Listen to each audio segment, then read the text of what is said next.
In 2017 and 18, seekers from all over the globe gathered at Ghana Shantivanam, the world's largest heartfulness center near Hyderabad in India.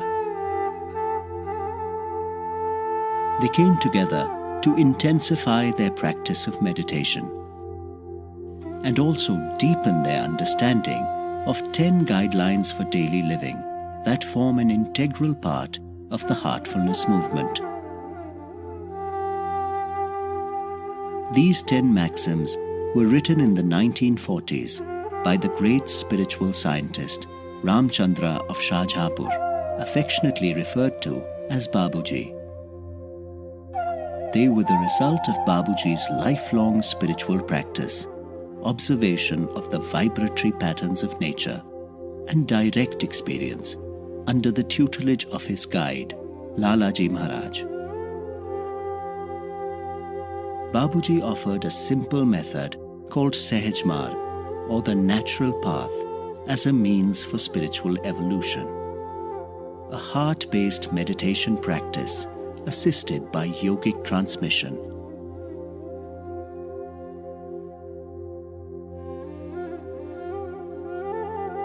The sessions at Ghana Shantivanam were conducted by Kamlesh D. Patel, or Daaji, global guide of the heartfulness movement.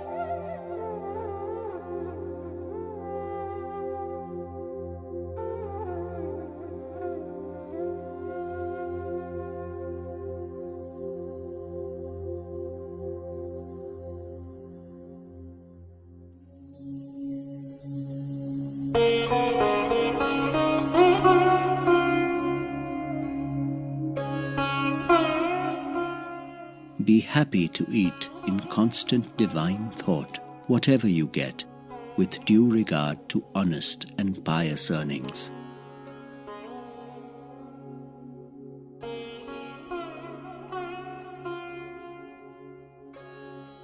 The spectrum of life extends from material existence to the final state we all have to arrive at.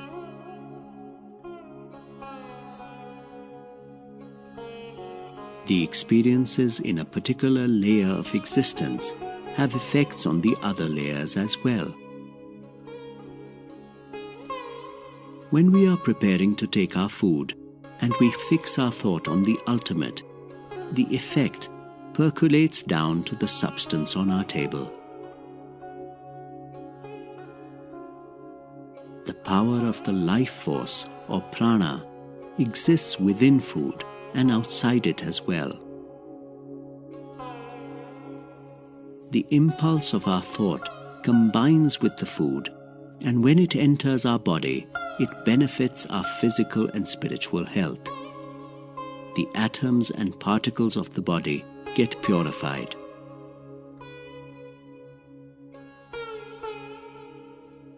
Special care is also needed while preparing the food, since our thoughts are continually interacting with the food we are handling. In the East, certain foods are classified as sattvic, or pure, essential and energy-giving, and these are recommended over others. The Eastern thinkers have taken special regard of the question of food. It should be cooked neatly and cleanly in a proper manner. That is the hygienic point. But if it is sattvic and is cooked in constant remembrance of God, its effect will be surprising. And if it is taken meditating all the while on God, it will cure all kinds of spiritual diseases and remove things which hinder our progress. In this day and age, there is a vast array of food available to most of us. Modern transport has meant that produce from different corners of the world can be procured almost anywhere.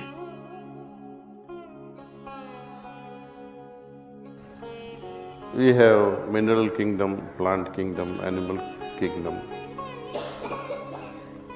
human And among human also we have sages and sinners, saints and sinners. Right? Would you think of beheading sage Vasishtha and cook him in front of you and eat him?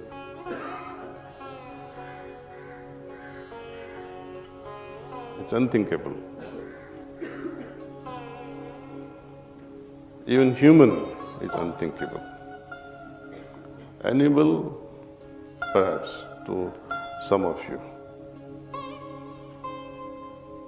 Plants and that category, most of us. Minerals, you don't have to worry too much.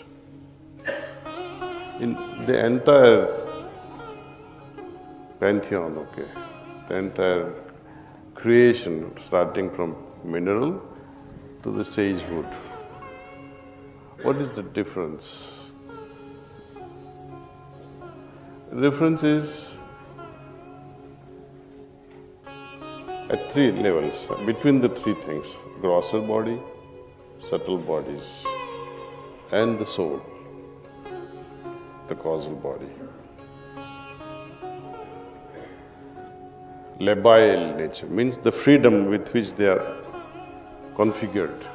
In a sage, all three bodies are separate.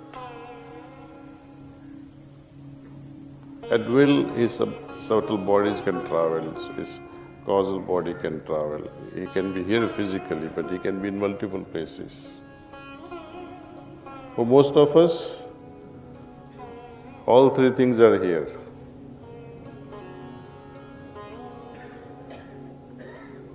For animals, it is within. Causal body cannot travel, subtle bodies cannot travel.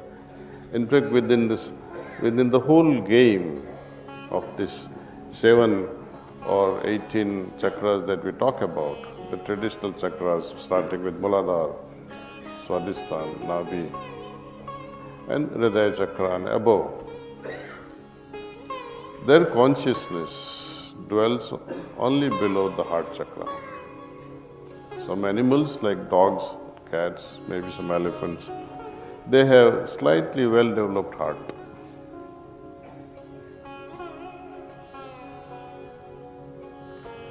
Plant kingdom, as Lalaji Maharaj says, these three bodies are almost superimposed, inseparable. But even there is some level of separation which I have shared with you, that trees like people, you can cut a branch and put it in another soil, it will grow. You take acacia, you cut its branch and put it somewhere, it will not grow. There is life in one, there is no life in the other one. Life continues. You break it, life is transferred again. See? It is possible at the highest level, with the soul also. Ordinary soul cannot divide, though there is a divisibility of the soul. But souls like Swami Vivekananda, Buddha, our masters, their souls also can divide. They can manifest at multiple locations, in multiple dimensions. He could be alive, at the same time he can manifest in somebody else. Or he could be dead and could be prevailing with his existence in the brighter world. But he can be here also in embodied form. So this is the greatness at the highest level. So we don't consume such people. We tend to consume the items which are at the lowest level of the spectrum, where these three bodies are not so labile, not so free. They are so compact. Their consciousness is not affected.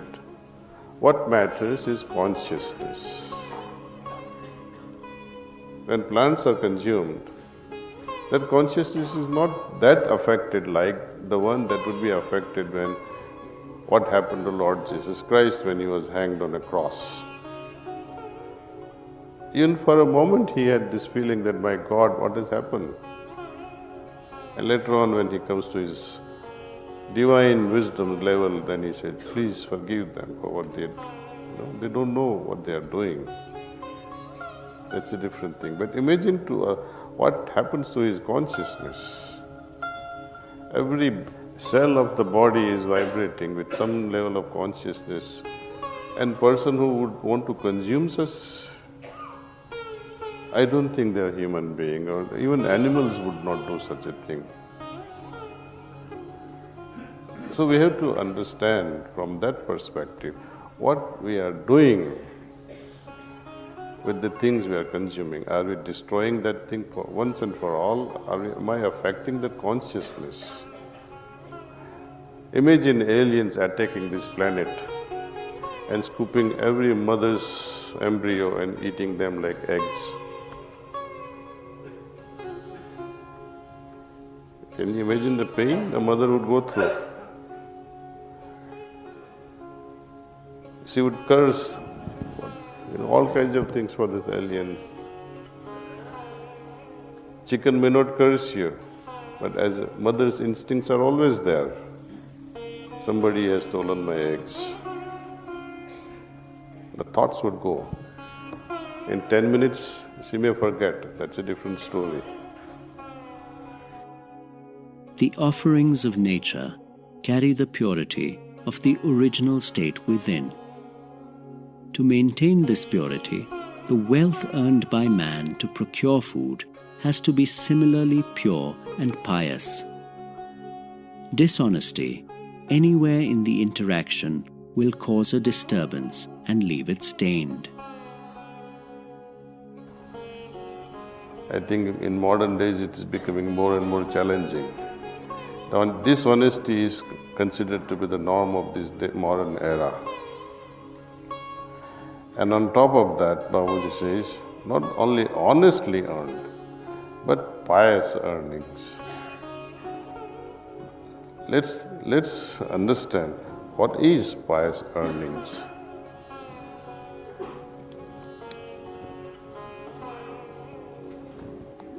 Anyone?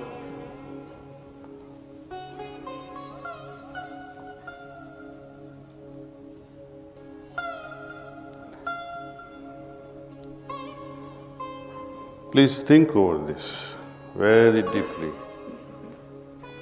Honest and pious earnings. These are the key words here, pious earning. What I understand by pious earning is all the act that we perform in earning our day-to-day wages. Moment to moment, we interact with customers, we interact with nature, we interact with so many other people. Everyone at some level is involved in some sort of serving. We are serving some individual. There is an exchange. Even if it is intellectual exchange where you earn money or legal advice or medical advice. How to make such acts mental or physical, intellectual? At all levels, how to make these actions pious. I must be so much absorbed with the purity that is prevailing in my heart.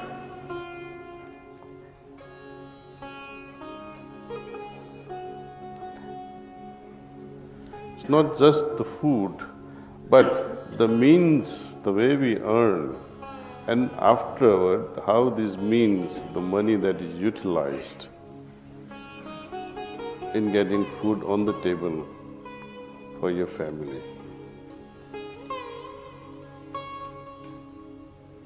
It affects all. You think you have done a wonderful job, you are giving a lot of good things for your family, you are giving a good lifestyle to them, but actually you are ruining them when you earn with dishonest means. Guaranteed. This is what we call the side effect. Your wife had nothing to do with your earnings. Your children had nothing to do with your earnings. But the vibratory level of your being will definitely affect your family, for sure. The atmosphere at the time of the meal is of vital importance to its effect. That is why Babuji recommends eating in constant divine thought. This way, the entire exercise becomes a meditation. On the contrary, improper thoughts can also turn an apparently pure meal into tamasic or heavy food. That's what Babuji says, purity must prevail in everything that we do. Moment we consume something, even if it is vegetarian, but earned with wrong means and you're consuming, it has a different implications altogether.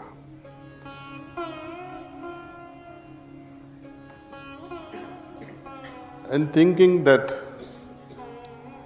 my lunch is not complete unless and until I have my rasgulla.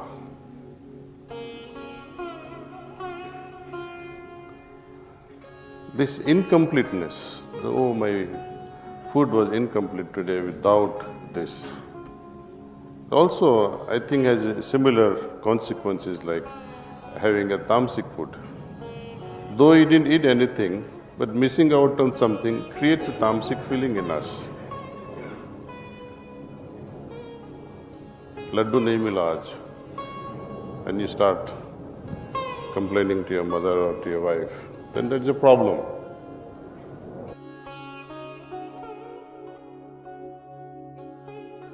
In fact, Daaji even suggests adding a particular exercise at meal times to our daily practice or sadhana. So this particular maxim, I think it rotates around our lifestyle altogether. See, how we earn, how that earned money is utilized in food, how it is cooked, how it is consumed. And I find it even more interesting, very important thing is, after you have completed the food, a lot of our people, they pray. It's good to offer prayer. But let your heart melt, rather than eyes closing and things like that. Let your heart move with a lot of love. Remain prayerful. Don't think that you have finished your prayer and your job is over. No. So, when we have finished our meals actually, let's add one more thing to our sadhana. If you can, for at least half a minute, close your eyes and truly be grateful from inside your heart for making everything possible, and be grateful to all those who served you. If you are in a restaurant, be thankful to the waiter. It's easy to give tips, but it's rare to give such blessings.